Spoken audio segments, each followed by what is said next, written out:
The A-10 Thunderbolt II sat alone at the far edge of the airstrip, its dull gray skin catching only a muted glint of sunrise. The morning light didn't flatter her. She wasn't built for beauty.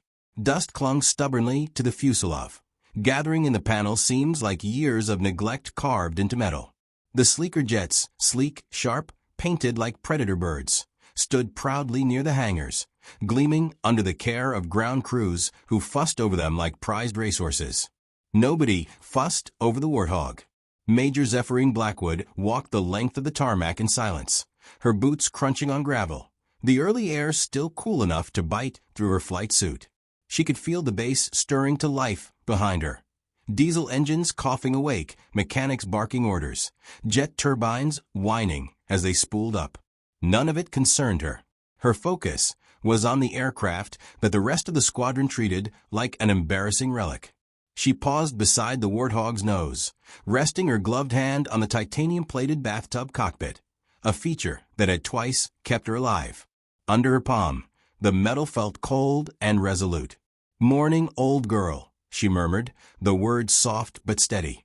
Her father had once told her that machines had personalities, and this one was stubborn, uncomplaining, and more loyal than any officer she'd ever served under. Zeph began her pre-flight inspection, moving with the ease of ritual.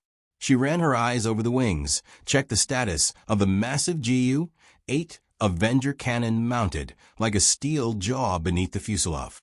Its barrels caught the amber dawn, gleaming faintly, as if the weapon knew it was being ignored and refused to care.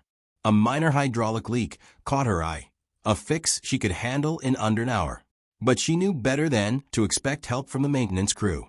They had orders to prioritize the jets that could make an impression. Colonel Taggart Westmoreland's orders. She'd served under him long enough to recognize his tastes.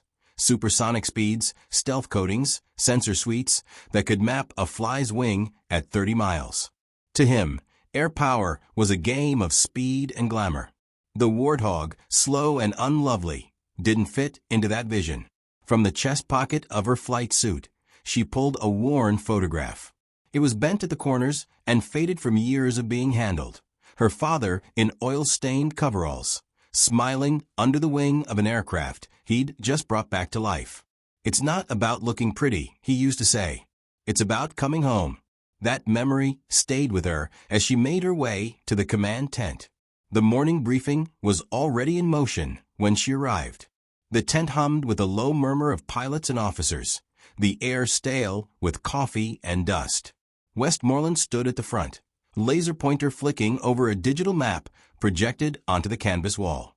His voice was clipped, his movements sharp as he outlined the day's mission. "Extraction of 3 intelligence assets from Sector 7, he said, the red circling a jagged stretch of mountain ridges on the display. "Simple in and out. Weather favors, fast movers. Lieutenant Adderley will lead Strike Package Alpha, with F-16s providing cover." Zeph studied the terrain on the map, her brows knitting.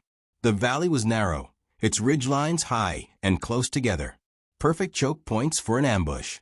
She could almost see the ghostly shapes of anti-aircraft nests tucked into rock crevices, mortar teams sheltered by overhangs. It was the kind of environment where fast jets would scream overhead once and be gone, while the enemy kept firing. She raised her voice just enough to carry. "Sir, that approach would benefit from low-altitude support. Those ridgelines create." Moving on, Westmoreland cut her off without looking at her. He continued assigning attack vectors to the F-16s, describing how they'd make a single high-speed pass to clear threats before the extraction. She caught Lieutenant Adderley's eye from across the tent.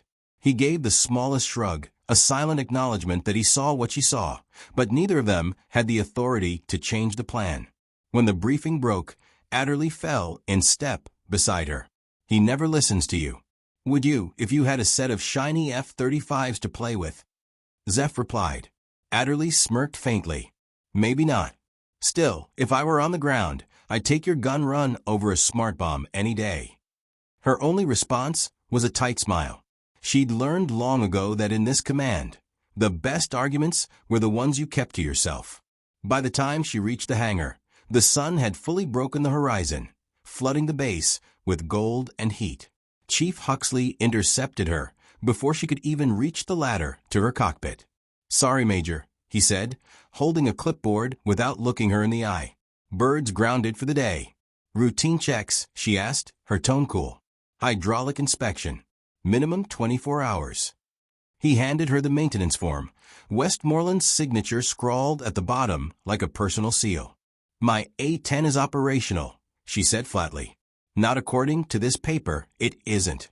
She left without another word, though her jaw ached from holding back what she wanted to say. Out on the flight line, the new jets were getting final checks, their crews buzzing like bees in a hive. Her warthog sat alone in the corner, silent, waiting. And somewhere beyond the horizon, the mountains of Sector 7 waited too. Quiet, deceptive, dangerous. The midday sun beat down on the tarmac, turning the air into a shimmering haze. From the far end of the airfield, Zeph could see the bustle around Strike Package Alpha. 2 F-16s and an F-35 lined up in neat formation, technicians darting between them like ants in a frantic colony. The buzz of preparation was everywhere except near her. Her A-10 sat in the shadow of the hangar, a maintenance tag flapping lazily in the breeze, as if mocking her. She leaned against a steel support beam, arms crossed, and watched Huxley's crew swarm the colonel's favorite jets. They worked with the precision of clockwork, every panel opened, every sensor checked, every fuselage polished to a mirror finish. It wasn't just maintenance, it was a performance. Zeph had seen this dynamic before. The old guard aircraft like hers were kept serviceable but never celebrated. New tech drew funding, command attention, and the best crew assignments. Anything else faded into the background, even when that anything else had been the difference between life and death for soldiers on the ground. She made her way to the mess hall, the cool air inside a small relief from the dry heat. Conversations bounced off the walls, loud, casual, and unconcerned. A group of intelligence officers huddled in the corner, speaking in low voices over steaming mugs. Zeph didn't mean to eavesdrop, but her training made it second nature to listen for the important pieces in background noise. "Satellite picked up more anti-air than we thought," one said, his voice barely above a whisper. "Command's playing it down," replied another. "Those F-16s better be quick." Zeph's stomach tightened. She had seen this scenario before. Intel glossed over to avoid shaking confidence. Pilots sent in with only part of the truth. Fast movers could be lethal, but they were also one and done in terrain like Sector 7. If enemy positions weren't neutralized in the first pass, those on the ground would be left to fend for themselves until someone could return. Her coffee tasted bitter. Back on the flight line, she caught sight of Sergeant Quillen Mercer heading toward the comm center. His gait had the casual confidence of a man who had faced danger before and come back alive. They'd crossed paths years earlier, in a dusty valley not unlike the one on today's map, where her warthog had loitered overhead for an hour to keep his team breathing. "Major Blackwood," Mercer greeted her with a respectful nod. "Heard your bench today." "Not by choice," Zeph replied. "You seen the terrain for our extraction point?" "Just the briefing map," he said. "Why?" She pulled her tablet from her thigh pocket and brought up the topographical view, pointing at 3 distinct ridges along the valley walls. "If I were the enemy, I'd set up here, here, and here. Interlocking fields of fire. You'd be boxed in before you could blink." Mercer's expression darkened. "Fast movers wouldn't be able to suppress all that before we're in the open." "They'd make one pass and be gone," she agreed. "You'd need something that can circle back again and again." Mercer understood without her needing to say A-10. "I'll keep my team alert," he said. "Appreciate the heads up." "Just be careful," she said. "And remember, speed doesn't always win. Sometimes it's staying power that saves you." The hours between briefing and mission launch passed slowly. Zeph drifted back to the maintenance hangar, telling herself she wasn't going to touch the A-10. But the pull was magnetic. She climbed onto the ladder, stepping into the cockpit like it was home. The so-called hydraulic issue was a minor leak, one she could compensate for in flight with routine checks. She ran through the startup sequence without actually engaging the engines, her fingers moving over switches and toggles from memory. The displays flickered to life, each system responding like a familiar voice, answering, "Still here." She sat there for a long time, visor down, the hum of the auxiliary power unit in her mind. It was quiet in the hangar except for the muffled thrum of jets prepping outside. The radio on her dash crackled unexpectedly. "Strike Package Alpha is delayed," came Lieutenant Adderley's voice, pitched low. "Weather's worse than forecast. We're looking at 15 minutes behind." "Westmoreland must be thrilled," Zeph said dryly. "He's not. And intel's saying enemy activities spiking in your favorite death trap, Sector 7. Something doesn't feel right." Her hands tightened on the controls. "Mercer's team already en route?" "Affirmative. Too late to recall them." There was a pause. Then softer. "Zeph, if things go sideways, we both know what aircraft would be perfect for that fight. Too bad it's grounded." "Too bad," she echoed, but her mind was already in motion. The comm went silent, leaving only the hiss of static. She glanced at her watch. If Mercer's convoy was on schedule, they'd be entering the valley now, alone, with air support still earthbound. A creeping sense of inevitability settled over her. She could see it play out before it even happened. The ambush, the casualties, the too late arrival of the jets. And she knew one thing with absolute certainty. If she stayed grounded, she'd be watching that disaster from the safety of the command tent, powerless to stop it. The thought was unbearable. The first calls for help came in just after 1400 hours. Zeph was in the command center, standing near the back while Westmoreland and his staff crowded around the tactical display. The voice over the comms was Sergeant Mercer's, tense, clipped, but still controlled. "We're pinned down. Multiple fortified positions on 3 sides. Requesting immediate air support." The map updated in real time, a cluster of blue icons, Mercer's team, hemmed in by a shifting crescent of red enemy markers. The valley walls were alive with muzzle flashes and mortar fire. Westmoreland leaned into the microphone. "Hold position, Sergeant. Strike Package Alpha is on its way." "Sir," the radar operator interjected. "Fast movers are still in pre-flight. Earliest arrival, 15 minutes. 15 minutes. Zeph's gut twisted. Mercer's people didn't have 15 minutes. Westmoreland didn't look at her. He never did. "They just need a pass from a jet," he muttered to himself. "One good run." Across the room, Lieutenant Adderley, switchback, caught her eye. His mouth formed silent words. "They'll never make it in time." The next transmission from the valley was worse. "We have wounded. Ammo's low. Holding position is," static cut through Mercer's voice, followed by the pop and thud of nearby impacts. Zeph didn't wait to hear the rest. She slipped out the side entrance, while all eyes stayed locked on the screen. No one noticed her absence. No one ever did. The walk to the maintenance hangar felt longer than usual, though she moved quickly, every step landing with quiet purpose. The place was deserted. The crews pulled to prep the jets. Her A-10 sat exactly where she'd left it, nose pointed toward the wide doors, as if it had been waiting. The grounded tag still hung on the canopy rail. She tore it off without ceremony and climbed the ladder. Helmet on, harness locked. The startup sequence was muscle memory, her hands moving over switches and dials in the familiar rhythm. Main power, check. APU start, check. Left engine ignition, good. Right engine ignition, good. The twin turbofans began their low, steady growl, a sound more reassuring than any promise from command. Her radio hissed to life. "Unidentified aircraft, this is Tower. You are not authorized for startup. Power down immediately." She ignored it. Hydraulics, green. Control surfaces, responsive. Weapons, online. Last warning. The Tower voice came again, more urgent. "Power down or security forces will be dispatched." Zeph keyed her mic, but said nothing. There was nothing she could say that would change their minds. Brakes released. Taxi forward. Security vehicles appeared at the far end of the tarmac, lights flashing. Too late. She rolled onto the taxiway, lined up for the runway. Throttle forward. The A-10's acceleration was never dramatic. She'd always thought of it as a stubborn jog rather than a sprint, but every meter brought her closer to the sky. At 80 knots she felt the nose lighten. At 100 she eased back on the stick.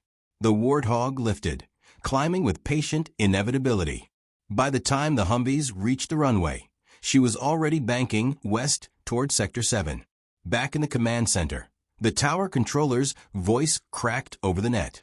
Unauthorized takeoff, A-10, tail number 479. Heading direct to Sector 7 at low altitude. Westmoreland's head snapped up. That aircraft is grounded. Apparently not, sir.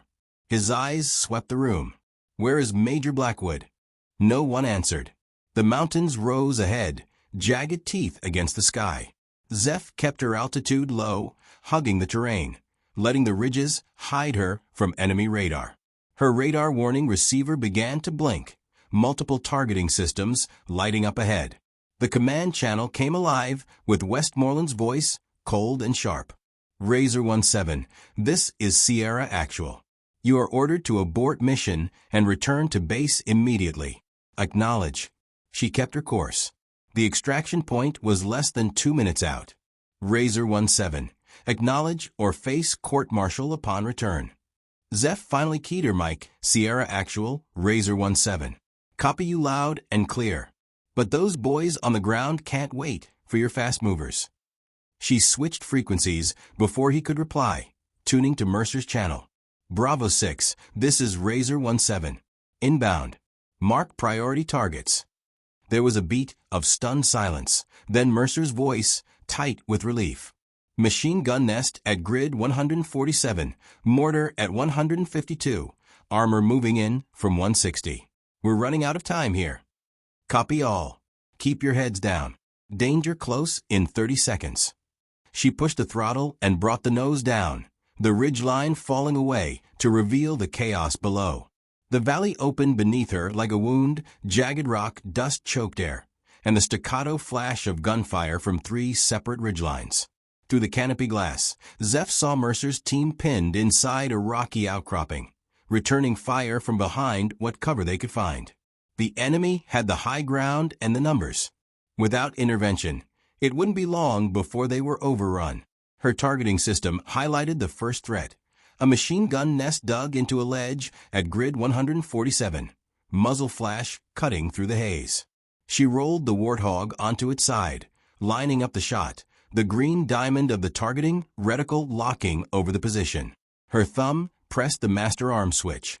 The GAU, 8 Avenger cannon hummed to life, a low vibration she felt in her bones. She squeezed the trigger. The sound wasn't just noise, it was a physical presence, a growl that shook the air itself. 7 barrels spun, spitting out 30 millimeters armor-piercing shells at 3,900 feet per second. BRRRT. In the command center miles away, everyone stopped talking. That sound carried over the open comms, unmistakable to anyone who'd ever been in a firefight. The machine gun nest vanished in a geyser of rock, dirt, and shrapnel. No hesitation. She banked hard, the G-forces pressing her into the seat. Mortar team at grid 152. They were halfway through loading another round when her reticle found them. BRRRT. The blast shredded their position, sending debris tumbling down the slope. Bravo 6 to Razor 17. Armor breaking cover at 160. Mercer's voice was tight, urgent. Zeph spotted the armored vehicle cresting a ridge, its cannon already swinging toward Mercer's team.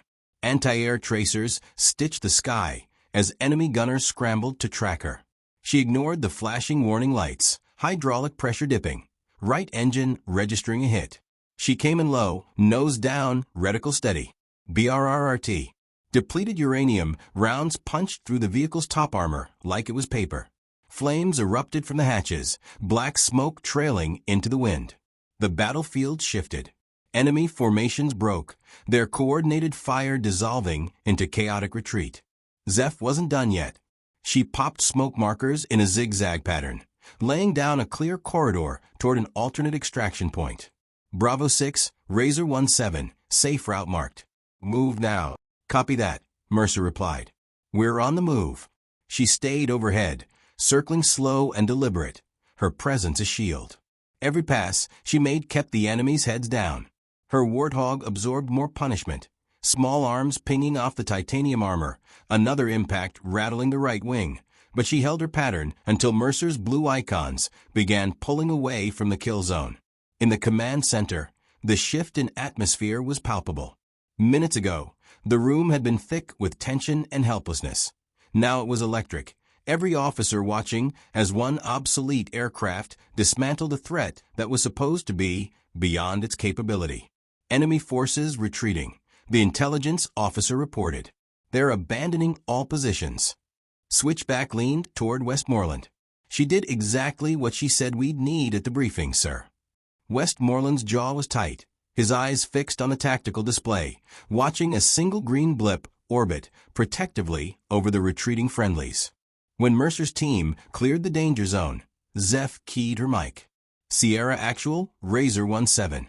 Mission accomplished. Extraction team secure. Winchester on ammo. Returning to base. Only now did she allow herself to exhale.